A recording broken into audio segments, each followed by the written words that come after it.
கையில் நீங்கள் வந்து பின் பண்ணி பிளட் எடுக்கிறதுக்கு முன்னாடி உங்களுடைய கையை முதல்ல நல்லா சுத்தம் பண்ணிக்கிங்க. அது பெஸ்ட்டு. அதை பண்ணாமலும் நிறைய பேர் வந்து பார்த்தீங்கன்னா எடுத்துறாங்க. அந்த ரிப்போர்ட் வந்து தப்பாக காமிக்கிறதுக்கான வாய்ப்புகள் இருக்குது. உடனே நீங்கள் ஐயோ கூடிருச்சு இல்லை குறைஞ்சிருச்சேன்னு சொல்லிட்டு நீங்கள் கவலைப்படவும் வாய்ப்பு இருக்குது. அதனால் இந்த HbA1c டெஸ்ட்டை அவசியம் 3 மாதத்திற்கு ஒரு முறை நீங்கள் அவசியம் எடுத்து பார்க்குறது தான் ரொம்ப ரொம்ப நல்லது.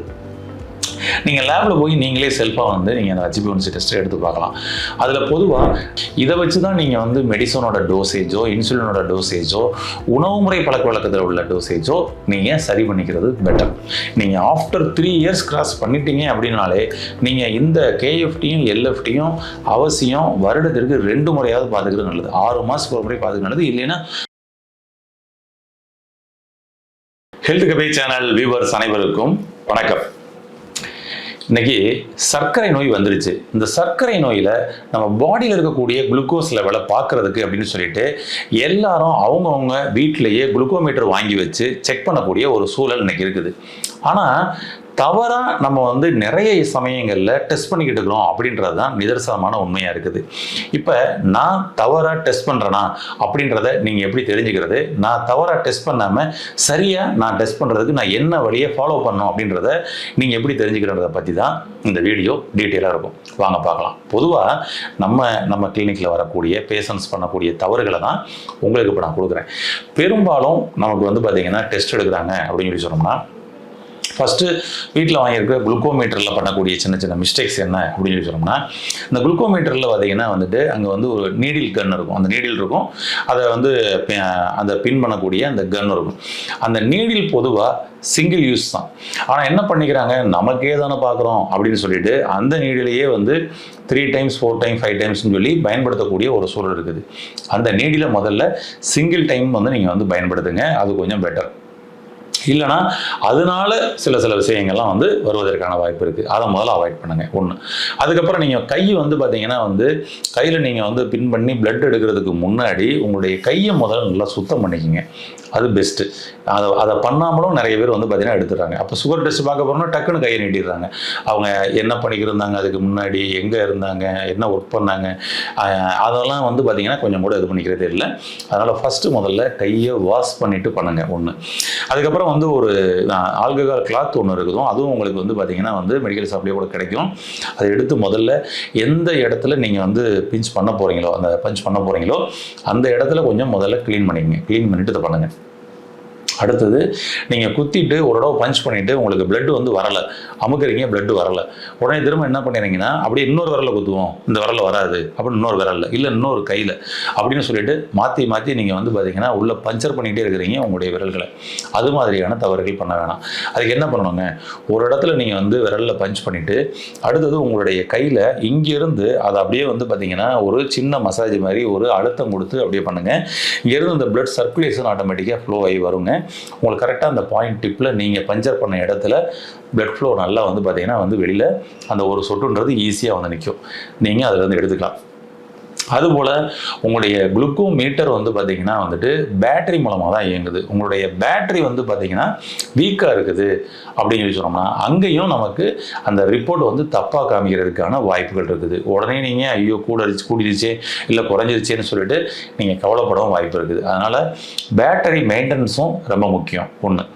அப்புறம் அந்த குளுக்கோமீட்டரில் எரர் அப்படின்னு சொல்லி வருதுன்னு வச்சுக்கோங்க.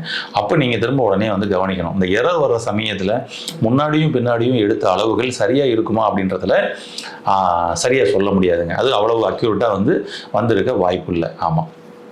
அப்போ இந்த மீட்டரை பயன்படுத்துறதுலையே இவ்வளவு இருக்குது.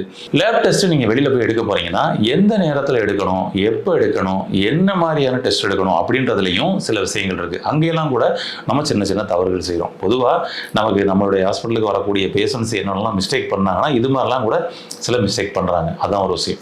பொதுவாக என்னென்னா நாளைக்கு வந்து சாரை போய் பார்க்க போகணும், நாளைக்கு நம்ம டெஸ்ட் எடுத்துகிட்டு போகணும் அப்படின்னு என்ன பண்ணிடுறாங்க, முத நாளே வந்து உணவுகளை கட் பண்ணுறாங்க. நாள் தான் அவங்களுக்கு உணவு மேலே ஒரு அக்கறையே வருது. ஐயோ நாளைக்கு டெஸ்ட் எடுக்கும்பொழுது கூட காமிச்சிடக்கூடாது அப்படின்னு சொல்லிட்டு டெஸ்ட்டுக்காக டாக்டருக்காக பயந்துக்கிட்டு முதல் நாள் உணவுகளை நீங்கள் மாடிஃபை பண்ணுறீங்க. அப்போ மட்டும் சரியான உணவுகள் எடுத்துக்கிறீங்க. அதுபோல் அன்னைக்கு மட்டும் நல்லா தூங்கிடணும்னு சொல்லிட்டு தூக்க மாத்திரை சாப்பிட்டு கூட தூங்கிடுறீங்க. காலையில் திரும்ப பார்த்தீங்கன்னா மோஷன் ஃப்ரீ ஆகிரும்னு சொல்லிட்டு அதுக்கும் திரும்ப மாத்திரை எடுத்து மோஷனையும் ஃப்ரீ பண்ணிடுறீங்க. அப்போ போய் நீங்கள் டெஸ்ட் எடுத்து பார்க்குறீங்க. எடுத்து பார்க்கப்படும் பொழுது உங்களுக்கு அளவு கொஞ்சம் கம்மியாக இருக்குது அப்படின்னா ஒரு ஹாப்பி, ஒரு சந்தோஷம்.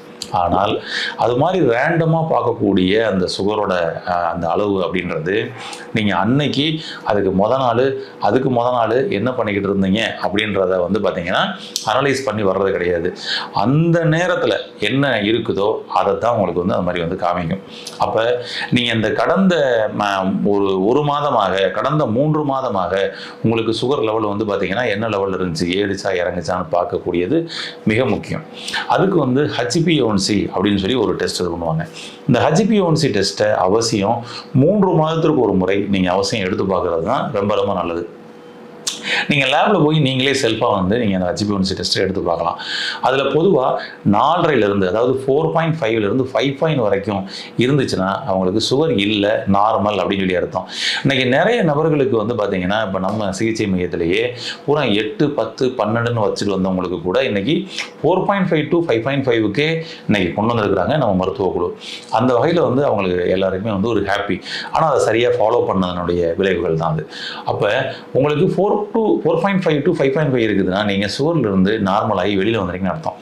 அதோடு முடிஞ்சு போச்சு அந்த ஒரு தடவை அப்படின்னா அப்படி கிடையாதுங்க. திரும்பவும் நீங்கள் 3 மாதத்துக்கு ஒரு முறை திரும்பவும் டெஸ்ட் எடுக்கணும்.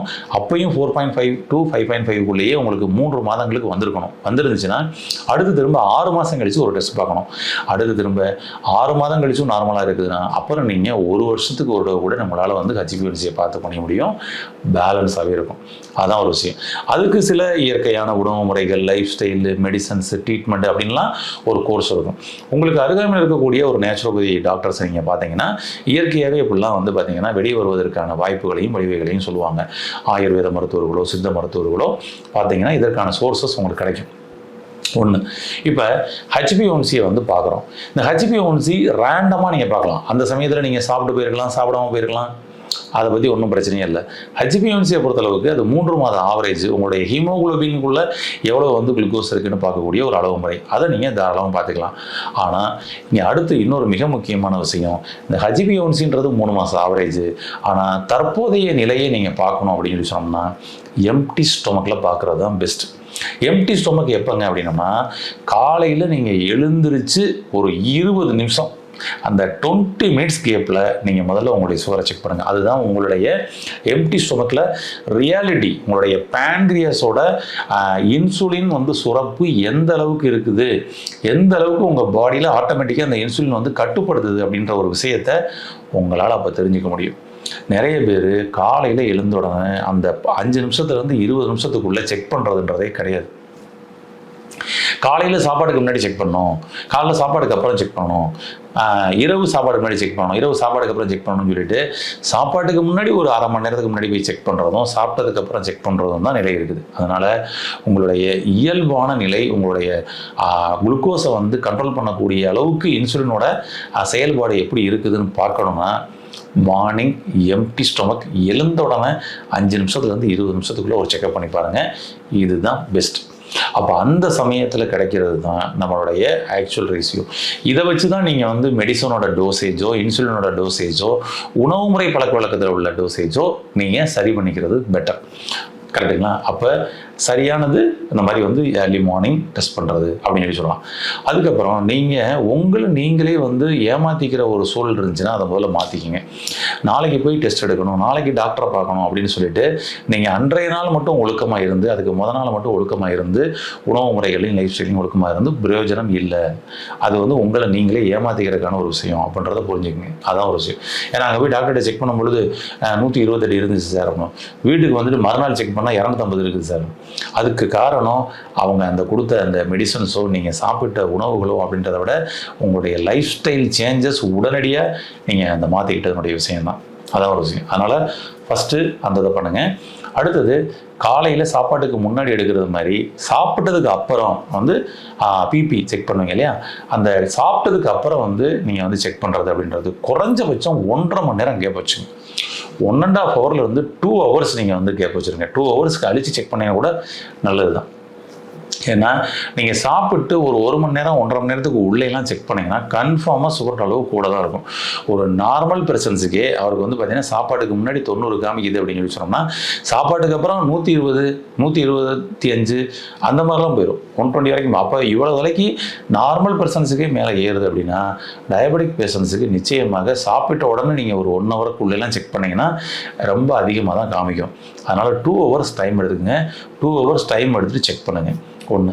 இப்போ இந்த மாதிரி வந்து குளுக்கோமீட்டரில் செக் பண்ணுறதே பெஸ்ட்டு தான். அது வந்து நிச்சயமாக நம்ம போய் டைரெக்டாக பிளட்டை கொடுத்து செக் பண்ணுறதுக்கும் இதுக்கும் நிச்சயமாக டிஃப்ரெண்ட் இருக்குது. பட் பெரிய அளவில் அந்த டிஃப்ரெண்ட் இருக்காது. அடிக்கடி செக் பண்ணுறதை போய் பிளட்டை கொடுத்து செக் பண்ணுறதுக்கு நீங்கள் அதை செக் பண்ணிக்கலாம். ஆமாம், ஆனால் 3 மாதத்துக்கு முறை அவசியம் போய் நீங்கள் பிளட்டை கொடுத்து செக் பண்ணிக்கோங்க. இதுதான் பெஸ்ட்டு.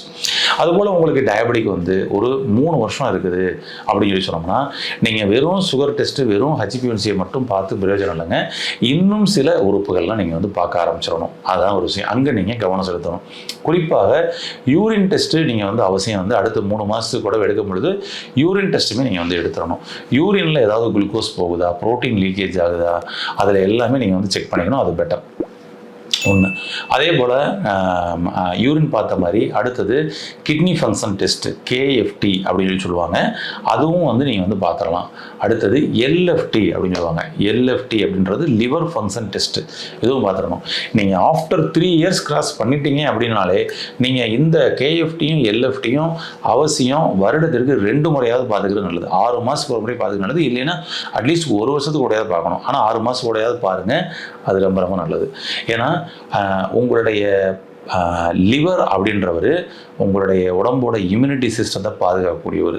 டயபெட்டிக்னால எடுக்கக்கூடிய மெடிசன்ஸில் இருக்கக்கூடிய கெமிக்கல்களை அடித்து வெளியே தள்ளக்கூடியவர்.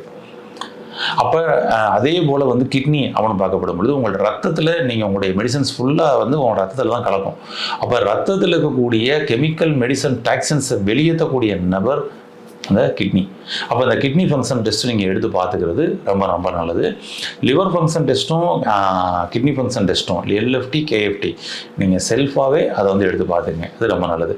அதில் ஏதாவது எல்எஃப்டியில் ஏதாவது எஸ்ஜிஓடி, எஸ்ஜிபிடி இதெல்லாம் கூட இருக்குதுன்னா உடனே நீங்கள் அப்போ வந்து கவனம் செலுத்துறதுக்கு சரியாக இருக்கும். பிலிருபினில் வந்து டைரக்ட், இன்டைரக்ட், டோட்டலில் ஏதாவது வந்து பார்த்தீங்கன்னா டிஃப்ரெண்ட் இருக்குன்னா உடனே நீங்கள் சரி பண்ணுறதுக்கு அது ரொம்ப ஏதுவாக இருக்கும். ஒன்று. அதுபோல் வந்து கிட்னி ஃபங்க்ஷன் டெஸ்ட்டு நீங்கள் வந்து 6 மந்த்ஸ் ஒன்ஸாவது அடுத்து எடுத்து பாருங்கன்னு சொல்லிட்டேன். ஆனால் இன்னொரு மெயினான ஒரு விஷயம் அதில் நீங்கள் கவனிக்கணும்.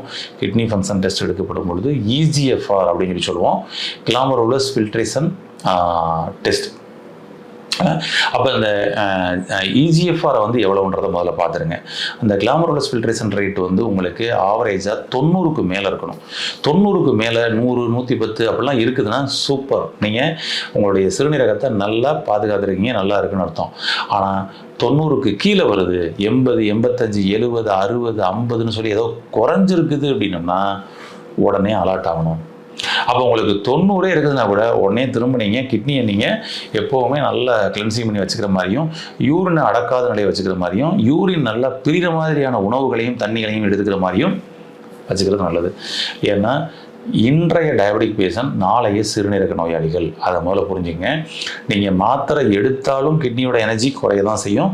மாத்திரையே எடுக்கலைங்க, நான் டயபெட்டிக்கு மாத்திரை எடுக்கலைங்க, ஆனால் எனக்கு கிட்னி டிஸ்டர்பன்ஸ் வந்திருக்குங்கன்னு சொல்லிட்டு நிறைய பேர் நம்மளுடைய பேஷண்ட்ஸ்லேயே சில பேர் வந்து ஸ்டார்டிங்கில் வரும்பொழுதே கேட்பாங்க. பட் இங்கே விஷயம் அதான் புரிஞ்சுக்கணும். மாத்திரையே எடுக்காமல் அவங்க 1 வருஷம் 2 வருஷம் ட்ராவல் பண்ணிக்கிறாங்க, ஆனால் கிட்னியில் அங்கே டிஸ்டர்பன்ஸ் வந்து காமிச்சிருக்குது அவங்களுக்கு.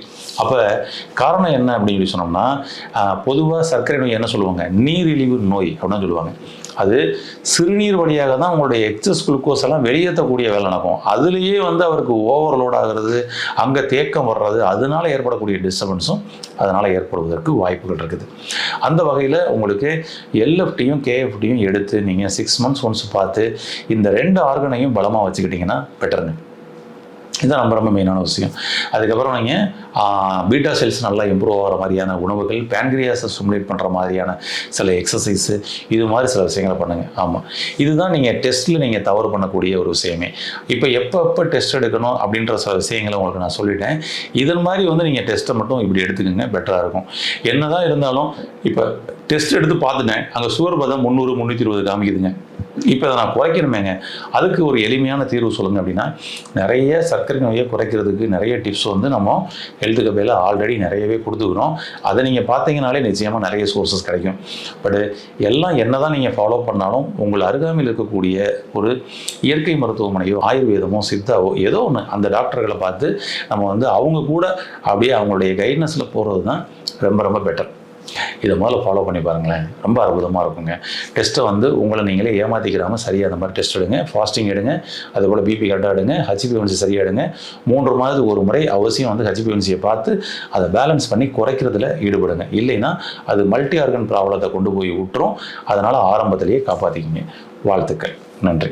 இந்த வீடியோ உங்களுக்கு பிடிச்சிருந்தா லைக் பண்ணுங்க, ஷேர் பண்ணுங்க, கமெண்ட் பண்ணுங்க. மறக்காம ஹெல்த் கஃபே தமிழ் சேனலை சப்ஸ்கிரைப் பண்ணிட்டு பெல் பட்டனை கிளிக் பண்ணிடுங்க.